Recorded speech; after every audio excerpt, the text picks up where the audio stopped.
Καλά. Να φτάσουν εδώ.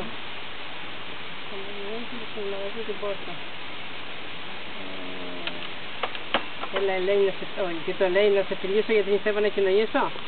Και αυτό είναι με τον Ασίκη, μπερδεύεται. Για πες το από την αρχή αυτό που είπες, Ελένη, με τον ταμπουρά, πώς το είπες, λιμάζ. Ελένη με τον ταμπουρά, όχι, λιμάζεις με τον ταμπουρά, λιμάζαγα δηλαδή, ναι.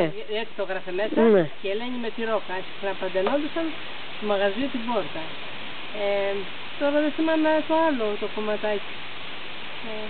Την πόρτα. Και δεν το έχεις ακούσει ποτέ να το τραγουδάνε εδώ στο χωριό αυτό?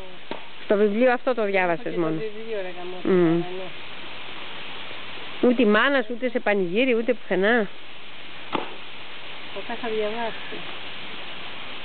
Πώς τον έλεγαν τον αγά? Λιμάζαγα. Γι' αυτό το λέτε λιμάρι. Ναι, έλεγε ναι, το έχουν ναι, το πρωί, ναι, όχι, το άλλο είναι με το Νένος Αθήκης, ναι, είναι ο Θεπηγής, είναι με το Πέργο.